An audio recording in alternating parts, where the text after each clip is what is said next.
Previous कुछ videos के नीचे मेरे को काफी ज्यादा कमेंट आ रहे थे कि भाई क्या रॉयल एनफील्ड अपनी GT 450 को इंडियन मार्केट के अंदर लेकर के आने वाला है, कब तक लेकर के आएगा, क्या प्राइसिंग रहेगी, क्या फीचर रहेगी। रॉयल एनफील्ड के बारे में बात करता हूं तो आप लोगों को बहुत अच्छे से पता है कि प्रीवियसली कुछ सालों के अंदर उन्होंने बहुत सारी बाइक्स को इंडियन मार्केट के अंदर लॉन्च किया। अब बात करते हैं कि क्या रॉयल एनफील्ड अपनी GT 450 को इंडियन मार्केट के अंदर लेकर के आ रहा है या फिर नहीं लेकर के आ रहा है। तो भाई सबसे पहली चीज यहाँ पर अगर मैं बात करता हूँ, जब रॉयल एनफील्ड अपनी बाइक्स को लॉन्च करना शुरू ही किया था या फिर जब भी उनकी जो टेस्टिंग शुरू हुई थी, तो उन लोगों ने हम लोगों से एक पूरी शीट जो है वो पूरी तरीके से हम लोगों को रिवील करी थी कि कौन कौन सी बाइक जो है आपको प्लेटफॉर्म पे देखने को मिलेगी। लाइक जी सीरीज हो गई, ट्विन सिलेंडर वाली हो गई, न्यू इंजन के ऊपर बेस्ड कौन कौन सी बाइक है। सो सबसे पहले जे सीरीज के बारे में अगर हम बात करते हैं तो उसके ऊपर ऑलरेडी हमें कम से कम 2 से 3 जो है न्यू बाइक्स देखने को मिली है। यानी जो जे प्लेटफॉर्म है उस पर हम लोगों को मीटियोर जो है वो देखने को मिल चुकी है। उसी के साथ साथ जो आप लोगों की हंटर आती है, बुलेट 350 हो गई, पॉवर 350 जो आई है वो हम लोगों ने देख ली। अगर मैं ट्विन सिलेंडर के बारे में बात करता हूँ कि उसके अंदर कौन कौन सी बाइक्स देखने को मिली, ऑलरेडी हम लोगों के पास जो है वो बुलेट 650 जो है वो आ गई है, शॉटगन 650 आ गई है, इवन क्लासिक 650 देखोगे, सुपर मीटियोर देखोगे, सारी की सारी बाइक जो आ गई है। इवन स्क्रैम 650 यानी कि अगर मैं बेयर 650 के बारे में बात करूं सो वो भी जो है वो हम लोगों को देखने को मिल चुकी है ऑलरेडी इंडियन मार्केट के अंदर।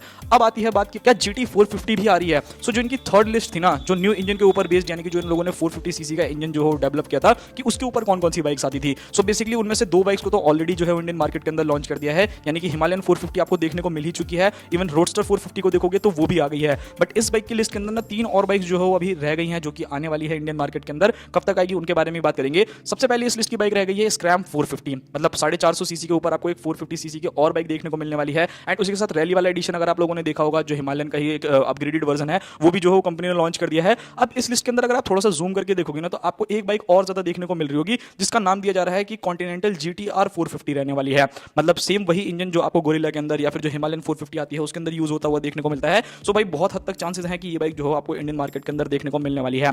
अब यहाँ पर अगर मैं लुक्स एंड डिजाइन के बारे में बात करूँ, सो कुछ इमेजेस जो हम लोगों के सामने निकल करके आई थी, बेसिकली बहुत ज्यादा क्लियर इमेजेस नहीं है, बट यहाँ पर अगर आप लोग देखोगे ना तो आपको देखने में ऐसे समझ में आ रहा होगा कि जो आपकी गोरिल्ला आती है ना उसी का जो है ये थोड़ा सा एक अपग्रेडेड वर्जन है। मतलब GT 450 का नाम जो है यहाँ पे दिया जा रहा है, बिकॉज यहाँ पर अगर आप फ्रंट में देखोगे तो थोड़ा सा क्या रेसर टाइप की डिजाइनिंग जो है आपको मिल रही है। पीछे अगर आप देखोगे तो पिलियन सीट है, उसके ऊपर काउल जो है वो लगाया गया है। इवन अगर आप एग्जॉस्ट भी चेकआउट करोगे ना तो वो आप लोगों को गोरिल्ला 450 की तरह जो है बिल्कुल छोटा सा देखने को मिलता है। सो भाई यहाँ पर काफी हद तक चांसेस हैं कि आप लोगों को रॉयल एनफील्ड की जो है GT 450 या फिर GTR 450 जो भी नाम दे भाई, अब वो तो आएगी तभी हम लोग बता सकते हैं। सो ये बाइक जो है आप लोगों को देखने को मिलने वाली है इंडियन मार्केट के अंदर। इस बाइक के अंदर आप लोगों को सेम वही इंजन देखने को मिलेगा जो आप लोगों को हिमालयन के अंदर यूज होता हुआ देखने को मिलता है या फिर गोरिल्ला के अंदर।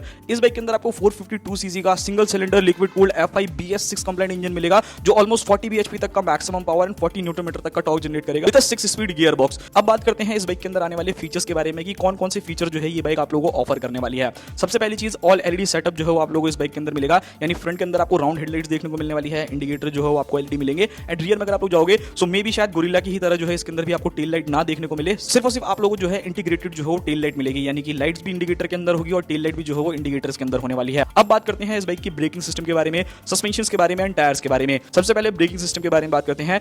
इस बाइक के अंदर आपको लगभग 310 mm का जो है फ्रंट में डिस्क देखने को मिलने वाला है एंड 270 mm की जो है रियर डिस्क देखने को मिलेगी, जो लाजवाब है। मतलब मैंने गोरिल्ला को जो है चलाया है एंड ब्रेकिंग जो है भाई बहुत ही ज्यादा सुपर है। मतलब लिटरली आप लोगों को मजा आ जाएगा, आपको कोई भी कॉम्प्रोमाइज जो हो बिल्कुल भी नहीं लगने वाला। अब बात करते हैं सस्पेंशन के बारे में। सो यहाँ पर मुझे लगता है कि थोड़ी सी कमी जो है कहीं ना कहीं रॉयल एनफील्ड छोड़ रहा है। आई डोंट नो व्हाई ऐसा क्यों कर रहा है, बिकॉज अगर आप हिमालयन को देखोगे तो वहां पर आपको USD देखने को मिलते हैं, बट वहीं अगर आप गोरिल्ला को देखोगे तो उसके अंदर टेलीस्कोपिक सस्पेंशन देते हैं। सो 90% चांसेस यही है कि इस बाइक के अंदर भी आपको जो है टेलीस्कोपिक सस्पेंशन देखने को मिले फ्रंट में, एंड रियर में अगर आप लोग जाओगे तो वहां पर आपको मोनोशॉक एब्जॉर्बर्स देखने को मिलने वाले हैं। सो मेरे हिसाब से ठीक है, कुछ कोई दिक्कत नहीं है, फीडबैक जो है वो काफी बढ़िया रहने वाला है। टायर्स के बारे में बात की जाए तो जो गोरिल्ला आती है उसके अंदर आपको 120 सेक्शन का जो है फ्रंट में टायर मिलता है, 160 सेक्शन का जो है रियर टायर मिलता है। सो उसके भी काफी हद तक चांसेस हैं कि आपको सेम देखने को मिले। एंड डिफरेंस अगर आया भी तो मान लो 110 सेक्शन का फ्रंट टायर करेंगे एंड 150 सेक्शन का रियर टायर करने वाले हैं। सो ये सभी चीजें रहने वाली है। बाकी आपका क्या मानना है कि क्या रॉयल एनफील्ड को अपनी GTR 450 को लेकर के आना चाहिए, नहीं लेकर के आना चाहिए, वो चीजें आप लोग मुझे जरूर बताना, बिकॉज मैंने काफी वेबसाइट्स पे भी पढ़ा था तो भाई काफी ज्यादा डिटेल जो है वो हम लोगों को दी गई थी। इवन अगर आप यहाँ पर इमेज देखोगे बहुत ज्यादा क्लियर नहीं है, बट देखने में कहीं ना कहीं समझ में आ रहा है कि ये कुछ अलग टाइप का जो है मॉडल रहने वाला है।